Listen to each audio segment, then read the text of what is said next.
Look at them, so peaceful. They're perfect. I love you. பஞ்சாயத்துல ஆட்களும் இருக்கும்படி. ஆமா, நம்ம குடும்பம் முழுசும் இங்கே. அருமையா இருங்க, வாழ்த்துக்கள். சரி போகாதப்பா, விடுங்க சின்னமா, நான் போறேன்ல. உங்களை அலைஞ்சிருவேன் நீ தாண்டா. அலைஞ்சிருவேனே. சின்ன மருமகளில் இனி வரும் காலங்களில் என்ன நடக்குதுன்னு பார்க்கலாம்.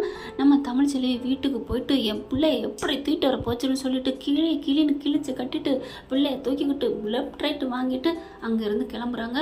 இங்கே ஈஸ்வரி எவ்வளவோ பதறாங்க, துடிக்கிறாங்க. பெத்த பிள்ளைக்கு தாங்க அதோட அருமை தெரியும், வச்சு செஞ்சிடறாங்க. மோகனை பார்த்தீங்கன்னா, விடு ஈஸ்வரி, அவ தூக்கிட்டு போட்டோம், என்னக்கா இப்பெல்லாம் பேசுறீங்க, இங்கே பார் உனக்கு அறிவு இருக்கா இல்லையா, அப்பாலான்னு ஒரு அறை கொடுக்குது. ஈஸ்வரிக்கு மோகனாவே கொடுத்தோன்னே அப்படியே ஆடி போகுது. என்னக்கா நீங்கள் இப்படி பண்ணுறீங்க? ஆமாம், அவள் பிள்ளைய அவகிட்ட கொடுக்காம என்ன பேசிகிட்டு இருக்க? நம்ம வீட்டு பிள்ளைய நம்மளே வச்சுக்கிட்டு ரெண்டையும் வச்சுக்கிட்டா அவளுக்கு விடுவாளா? அவளுக்கு ஆசை இருக்காது பெத்த தாய்க்கு? இல்லைக்கா, இதை நான் சும்மா விட மாட்டேன், எப்படி நம்ம பிள்ளைய வாங்கிட்டு போச்சு அப்படின்னு சொல்லிட்டு இங்கிட்ட ஒரு பிளானை போடுதுங்க. நம்ம தமிழ் செல்வி பிள்ளைய தூக்கிட்டு போகையில் ஒரு மாதிரி அவருக்கு நினப்பு வருது, இதுகளை சும்மா விடக்கூடாது, என்ன நினச்சிட்டு இருக்குதுங்க அப்படின்ட்டு நேராக பஞ்சாயத்துக்கு போயிடுறாங்க. பஞ்சாயத்து போட்டு மணி அடித்து எல்லாரையும் வர சொல்கிறாங்க. ஃபோனை பண்ணி வர சொன்னால் அங்கங்கே வேலையில் இருந்தவங்க, என்னம்மா இப்போ தான் போனோம் அதுக்குள்ளவா அப்படின்ட்டு எல்லாரும் வராங்க. இந்த ஊருக்கே இந்த மாவட்டத்துக்கே அவர் எம்எல்ஏ, கடைசியில் பார்த்தா அவர் வீட்டுக்கு அவருக்கே நம்ம வந்து பஞ்சாயத்து தீர்க்க வேண்டியதாக இருக்குது, ஊருக்கே அவர் பஞ்சாயத்து தீர்க்கணும் அப்படின்னு சொல்லிட்டு, என்னம்மா தமிழ்ச்செல்வி சொல்லுமா அப்படிங்கிறாங்க. அப்போ பார்த்து, இங்கே பாருங்கள் என் பிள்ளைய கடத்தி கொண்டு வந்துட்டாங்க, என்ன நினச்சிட்டு இருக்காங்க, எனக்கு என்னால் தாங்க முடியலை அப்படின்னு சொல்ல, என்னம்மா என்னம்மாச்சு, இங்கே பாருங்கள் திங்கக்கிழமை இந்த பிள்ளை அங்கே இருக்கணுமா, அதுக்காண்டி வீட்டில் வந்து தூக்கிட்டு போயிட்டாங்க தெரியுமா அப்படின்னு சொன்னோன்னே, ஏமா என்னம்மா நீ என்ன நினச்சிட்டு இருக்க அப்படின்னு ஈஸ்வரி கேட்க, ஈஸ்வரியும் வர சொல்லிடுறாங்க. சித்ராவும் வந்துடுது, மோகனா வந்துடுது. ஏன்டி இப்படி பண்ணி வச்சிங்க, உங்களால் பாரு அப்படின்ட்டு வந்து நிற்கிறாங்க. ஈஸ்வரிட்ட கேட்கல, ஆமாங்கய்யா, வழக்கமாக ஆம்பளை பிள்ளை எங்கள் வீட்டில் தான் வளரணும், அப்புறம் இவங்க வச்சுக்கிட்டா என்ன அர்த்தம், அப்புறம் அதுங்களுக்கு மாறி போயிரும்ல, மறந்து போகும்ல. ஓ, மாறி போயிடும் மறந்து போயிடும், அப்போ என் பிள்ளை உங்ககிட்ட இருக்கே அது மட்டும் அது எங்கே போகுது, இன்னும் 2 நாள் உன்ட்ட வந்துட போகுது, அப்புறம் என்ன அதே மாதிரி தானே உங்ககிட்டயும் வரப்போகுது. அம்மா இருங்க, நீங்களே அடிச்சுக்கிட்டா நாங்கள் எதுக்கு இருக்கோம், நீங்கள் வந்து தீர்த்துட்டாலும் அப்படிங்கிற மாதிரி நான் மனசில் நினச்சிட்டு, ஐயா சொல்லுங்கய்யா, இதுக்கு ஒரு நியாயத்தை சொல்லுங்கள். ஆமாம்மா, தமிழ்ச்செல்வி சொல்கிறது நியாயம்தான், தமிழ்ச்செல்வி சொல்கிறது இன்னைக்கு மட்டும் இல்லை என்றைக்குமே நியாயம்தான் அப்படின்னு தமிழ்ச்செல்வியை தனக்கு தானே சொல்கிறாங்க. அதே என்னம்மா கரெக்டு தாம்மா, ஆனால் ஏம்மா ஈஸ்வரி இப்படிலாம் பண்ணலாமா? இல்லை, நாங்கள் அதெல்லாம் ஒன்றும் பண்ணலை, நாங்களாம் தூக்கிட்டு வரல அப்படின்னு சொல்ல, என்னது தூக்கிட்டு வரலையா, என்னம்மா தமிழ் தூக்கிட்டு வரலன்னு சொல்கிறாங்க, அதுக்கு ஆதாரம் இருக்குங்க பாருங்கள் அப்படின்னு லெட்டரை காமிக்க, ஐயையோ மண்டை மேலே இருக்க கொண்டைய மறந்த மாதிரி லெட்டர் வேற எழுதி வச்சுட்டு வரணும் அப்படின்னு நினைக்கிறாங்க. அதுக்கப்புறம் லெட்டரை படித்து பார்த்தா, பாரு ஈஸ்வரி இது யார் கையெழுத்து, ஒன்றும் பண்ண முடியல, நல்லா முழிக்கிறாங்க, பேந்த நாங்கள் தான் எழுதணும் அப்படிங்கிறாங்க. நாங்கள் ஒன்றும் திருடிக்கலாம் இல்லையே, நேர்மையாக சொல்லிட்டு தானே வந்தோம், இல்லை போய் நான் இல்லாத சமயம் என் தங்கச்சியை கடைக்கு அனுப்பிட்டு தூக்கிட்டு வந்துட்டாங்க இந்த லெட்டரை வச்சுட்டு அப்படின்னு அடித்து பேசுகிறாங்க. என்னம்மா இப்படிலாம் பண்ணிட்டு இருக்கீங்க, இது சரிப்பட்டு வராது, சீக்கிரம் எல்லாரையும் வர சொல்லுங்க, பஞ்சாயத்தில் ஒரு முடிவு எடுக்கணும் அப்படிங்கிறாங்க. வரட்டும் டக்குன்னு என்ன பண்ணுறாங்க, சேதுக்கு கால் பண்ணுறாங்க. சேது என்ன பண்ணுறாரு, இல்லைங்கய்யா மன்னிச்சுக்கோங்க, நாங்கள் இந்த மாதிரி மீட்டிங்கில் இருக்கோம். எப்பா நீ மீட்டிங்கில் இல்லாமல் இரு, அது எங்களுக்கு தேவையில்லை, இந்த மாதிரி வர முடியல அப்படின்னு நீங்கள் நைட்டே சொல்ல வேணாமா, அட்லீஸ்ட் காலையில் சொல்ல வேணாமா? இல்லை அப்பா சொல்லலான்னு தான் இருந்தாராம், எல்லாம் நாட்ரிச்சுன்னு வந்துச்சான், அதை விட அப்பாவுக்கு முடியலைங்க அதனால தான் அப்படிங்கிறாங்க.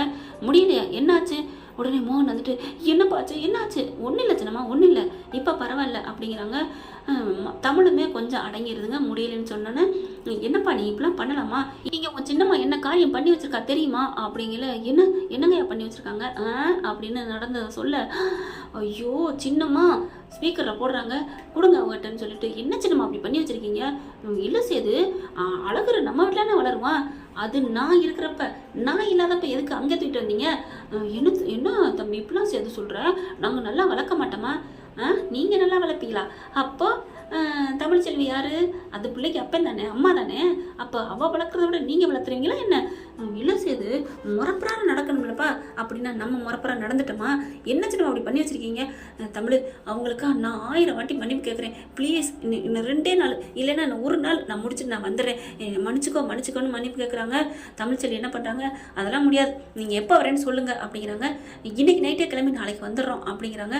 முடிஞ்சால் நாளைக்கு நைட்டு கூட கிளம்பி வந்துடுறோம் ப்ளீஸ், அப்புறம் இங்கே வந்து பஞ்சாயத்தில் வந்துடுறோம், இல்லையா உன் வீட்டுக்கே வர்றோம். ஏன் வீட்டுக்கெலாம் வர வேணாம், பஞ்சாயத்துக்கே வந்துடுங்க அப்படின்னு தமிழ்ச்செல்வி சொல்லிடுறாங்களா. அடுத்து சேதுக்கு ஒரு மாதிரியாக போகுது. ஏன் தான் இப்படி சின்னமாக பண்ணி வச்சிருக்குதோ அப்படின்னு வந்துக்கிறாங்க. அங்கே சேதுவால் வேலை முழுசாக ஈடுபடவே முடியலை. என்ன பண்ணுறாங்க, ஒரு நாள் முடிஞ்சிருது. மறுநாள் என்ன பண்ணுறாங்க, நான் அந்த மாதிரி ஊருக்கு போகணும் ப்ளீஸ் அப்படின்னு கெஞ்சுறாங்க. கை குழந்தை வச்சுருக்கிறதுனால. சரிங்க பரவாயில்ல, நீங்கள் வந்து ஃபோன்லேயே கான்ஃபிடென்ட்லேயே பண்ணிக்கலாம் அப்படிங்கிறாங்க. சரிங்க அப்படின்னு சொல்லிட்டு கிளம்பி பார்க்க ஐஸ்வர்யா மட்டும் மூஞ்சியை தூக்கிட்டு இருக்கு. என்ன ஏன் ஒரு மாதிரியா இருக்க? இல்லை அது வந்து என்ன, அது வந்துன்னா கொஞ்சம் ஜாலியாக சுற்றி பார்க்கலான்னு. நீ இப்போ பாரு இதில் தான் குறியா இருப்பியா? நான் தான் சொல்லிட்டேன்ல, என் பிள்ளைக்கு அப்புறம் தான் எல்லாம். என்னம்மாம்மா பிள்ளைய நான் என்ன இல்லைன்னு சொன்னேன்னா வேணான்னு சொன்னேன்னா? இங்கே பார், எனக்கு இதை தாண்டி எந்த சிந்தனையும் இல்லை. உங்கள் ஆண்டி என்ன காரியம் பண்ணி வச்சிருக்கு தெரியுமா? இல்லை மாமா, அது வந்து என்ன, அது வந்துன்னா அப்போ நீ நியாயம்னு சொல்கிறியா?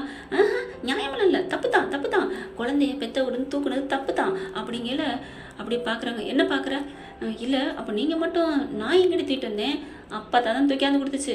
அதுக்கப்புறம் என் பிள்ளைய நெல் நாட்டிக்கிட்டேன், அவ்வளோதான். என்ன ஐஸ்வர்யா, எனக்கே நீ பாடம் எடுப்ப போல இருக்கு. ஐயோ மாமா அப்பெல்லாம் இல்லை, நீ இப்படி பேசுவே நினைக்கவே இல்லை, வண்டியை கட்டுங்க இப்போ வைக்கலாமோ அப்படின்னு சொல்ல, ஐயோ ஐஸ் வச்சு பேசுன்னு ஆண்டி சொன்னாங்க, நம்ம உண்மையை பேசி இப்படி ஒந்துப்பட்டு நிற்கிறோமே அப்படின்னு நினைக்கிது. அடுத்து வேகமாக கிளம்புறாங்க. தமிழ்ச்செல்விக்கு மலர் தகவலை சொல்லிடுது, காலையில் இங்கே வந்துரு, நாங்கள் வந்துடுறோம் அப்படின்னு சொல்லிட்டு. அதுக்கப்புறம் இன்னொன்னையும் சொல்கிறாங்க, இன்னும் மீட்டிங்லாம் இருக்குது, ஒரு வாரத்துக்கு புதுசாக வந்திருக்க எம்எல்ஏ மட்டும் ப்ராக்டிஸ் பண்ணுறாங்களாம். ஆனால் மாமா தான் குழந்தைய கொடுக்கணுங்கிறக்காண்டி உடனே கிளம்பி வர்றாரு தமிழ் அப்படிங்கிறாங்க. வரட்டும் அப்படின்னு சொல்லிட்டு இருக்காங்க. என்ன காரியம் இருந்தால் இப்படி பண்ணுவாங்கங்கிறக்காண்டி அவங்களும் திட்டிடுறாங்களா. அதுக்கப்புறம் பஞ்சாயத்துக்கு வந்துடுறாங்க. விடிய கூட நேராக அங்கே கூட போலங்க, இங்கே தான் வந்துடுறாங்க.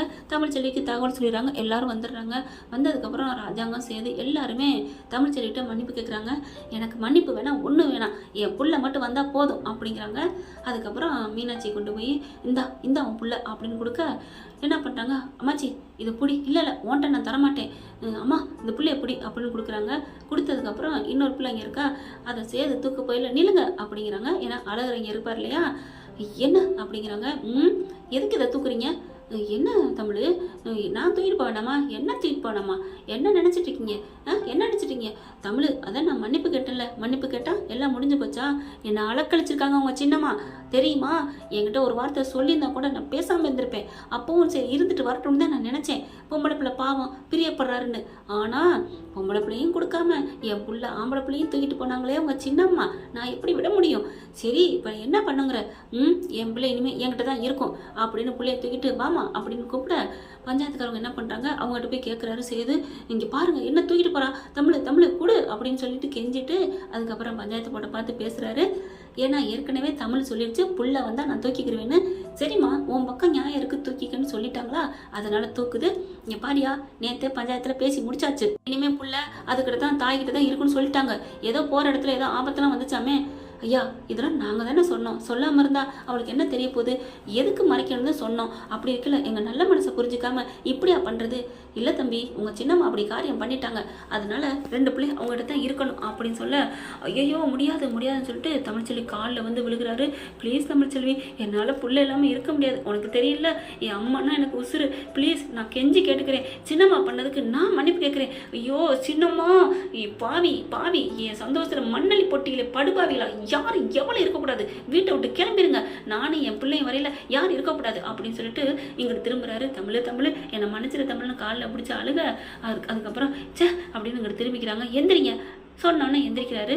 சரி உங்களுக்காக வேணா ஒன்று விட்டு கொடுக்குறேன். என்ன தமிழ், 2 நாள் இப்போ உங்ககிட்ட அதிகமாக இருந்திருக்குல்ல? ஆமாம் 2 நாள் நீ வேணா எடுத்துக்கோ தமிழ், வச்சுக்கோ. படான்னு பார்க்குறாரு. 2 பேருமே பெருமிச்சு விடுறாங்க. அதைத்தான் நான் சொல்ல வந்தேன், நானும் அதைத்தான் சொல்ல வந்தேன் தமிழ், அங்கேருந்து வரும்போதே 2 நாளைக்கு உங்கள்கிட்ட கொடுத்துலான்னு. ஆனால் நீ ஒரு பிள்ளைய மட்டும் தூக்குனியா, அப்போ முறைப்பிரகாரம் சட்டப்பிரகாரம் எங்கள்கிட்ட கொடுக்க போறியான்னு நான் அமைதியாக இருந்தேன் தமிழ். இல்லைன்னா அங்கேருந்தே 2 நாள் என்ன, இந்த வாரம் ஃபுல்லாக உங்ககிட்டே இருக்கட்டும், அதுக்கப்புறம் நான் அழகர் தூக்கலான்னு இருந்தேன் தமிழ் அப்படிங்கல. தமிழுக்கே ஒரு மாதிரி ஆகுது. அதுக்கப்புறம் சரிப்பா நல்லபடியாக பேசி முடிச்சாச்சு, அப்புறம் என்ன தீர்ப்பு முடிஞ்சிருச்சு, நாங்கள் பஞ்சாயத்து பண்ணே தேவையில்லை, நீங்களே முடிச்சுக்கிட்டீங்க, நல்ல பிள்ளைங்க தான் அப்படின்னு சொல்கிறாங்க. அதுக்கப்புறம் ரொம்ப நன்றிங்கய்யா, தமிழ் சேதை பார்க்குது. சேதை பார்த்துட்டு ரொம்ப நன்றி. ஏன் தமிழ் இதில் எனக்கு எதுக்கு நன்றி சொல்கிற? இல்லை நீங்கள் இப்போ விட்டு கொடுக்காம இருந்து சண்டை பிரச்சனைன்னு பண்ணீங்கன்னா அது தேவையில்லாத பிரச்சனை தான் வந்திருக்கும். அதுலேயும் கொஞ்சம் கஷ்டமாக மனசு கொஞ்சம் இதில் தான் வந்தேன் பயத்தோட. ஆனால் நீங்கள் எந்த பிரச்சனையும் பண்ணாமல் பழம் நழுவி பாலில் விழுந்த கதையா என்கிட்ட பிள்ளைய கொடுத்துட்டீங்க, ரொம்ப நன்றி அப்படிங்கிறாங்க. கிளம்புறாங்களா? கிளம்பு போயில கிட்டக்க போகிறாரு தமிழ். அப்படிங்கல என்ன அப்படின்னு வண்டிக்குலேருந்து பார்க்குறாங்க.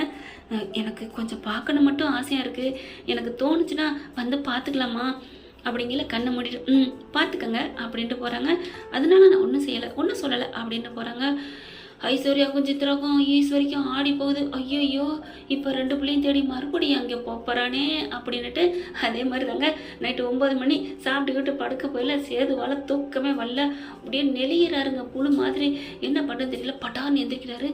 இதுங்க என்ன பண்ணுறாங்க, புள்ள இல்லை இன்னைக்கு எப்படியாவது மஜா பண்ணலான்னு நைட்டியை போட்டுட்டு அப்படியே இந்த ட்ரெஸ்ஸை போட்டு வந்து மயக்க பார்க்குது. அவர் திரும்பி கூட பார்க்கல, ஃபோனில் வச்சு ஃபோட்டோ பார்த்துட்டே இருக்காரு. என்னம்மா ஃபோட்டோ பார்க்குற? என் பாப்பா தான். அப்படியே செம்ம காண்டாராங்க. தமிழ் 2 பிள்ளையை வச்சுக்கிட்டு எடுத்தாங்க இல்லையா, அந்த ஃபோட்டோ இருக்குது. அப்படியே வெறி ஆகுது. என்னமாம்மா அப்படின்னு போன பறிக்க, ஏய் என்னடி போன பறிச்சா அப்படின்னு வாங்கிக்கிட்டு பலான்னு ஒரு அறை கொடுக்குறாரு. என்னமாம்மா அறையில் அறை கொடுக்குற? ஆமாம் இப்படிலாம் பண்ணால் எனக்கு பிடிக்காதுன்னு சொல்லிக்கல அப்படின்ட்டு எந்திரிக்கிறாரு. இனிமேல் ஒரு நிமிஷம் நான் இருக்கலை, என் பிள்ளைய நான் பார்த்தே ஆகணும் அப்படின்னு வண்டி எடுத்துட்டு விட்றா வண்டியை நடரா இடத்துக்கு அப்படின்னு சொல்லிட்டு கிளம்பி போகிறாங்க. அங்கே போயிட்டு தமிழ் அப்படின்னு கெஞ்ச, என்ன உன் புருஷன் குரல் கேட்குது? அம்மாச்சி. சரி அந்த சேது பைய குரல் கேட்குது.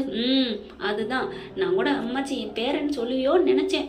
மனசுக்குள்ள ஆசை இருந்துச்சுடி, உன் பயத்தில் நான் அடக்கிக்கிட்டேன் அப்படின்னு சொல்லிட்டு கதவை திறக்க அது கரெக்டாக சேது தான்.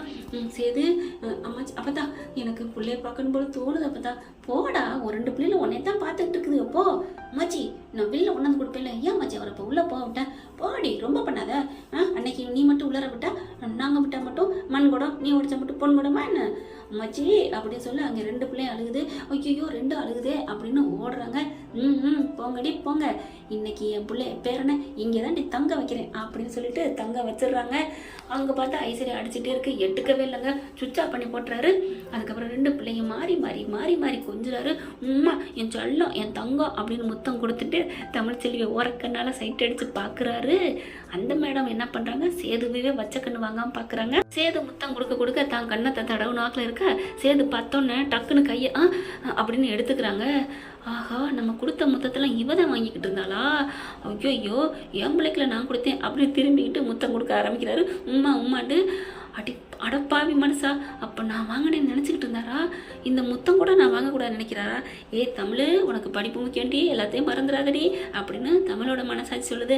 ஆனாலும் வெளியில் எல்லாருக்கும் ஹாப்பியாக இருக்காங்க. ஏன்னா புரிச்ச பொண்டாட்டி பிள்ளைங்களோட ரூமுக்குள்ள இருந்தால் அதை விட என்னங்க சந்தோஷம். இன்னும் 2 நாளைக்கு இங்கே தான் இருப்பாங்க, அந்த 2 நாளைக்குமே அப்படின்னு தாங்க நான் நினைக்கிறேன். நீங்கள் என்ன நினைக்கிறீங்க அப்படின்னு கமெண்ட்ஸில் சொல்லுங்க. இப்படி போனால் நல்லாயிருக்கும் அப்படின்ட்டு கூடவே உங்கள் பொண்ணான கையால் ஒரு லைக்கை தட்டி சப்ஸ்கிரைப் பண்ணி ஆதரவு கொடுங்க. அன்பு உறவுகளே, தேங்க்யூ ஃப்ரெண்ட்ஸ். இந்த வீடியோ உங்களுக்கு பிடிச்சிருந்தா தயவு செய்து லைக் பண்ணுங்க. இன்னும் அப்டேட்ஸ்க்காக சேனலை சப்ஸ்கிரைப் பண்ண மறக்காதீங்க. நம்ம கிட்ட இருக்க எல்லா சேனல்ஸோட லேட்டஸ்ட் வீடியோ அப்டேட்ஸ்க்காக மேல ரைட் சைடுல காட்டுற லிங்கை கிளிக் பண்ணி வாட்ஸ்அப் குரூப்ல ஜாயின் பண்ணுங்க. உங்களிடம் விடைபெறுவது நான் உங்கள் மெஹர்.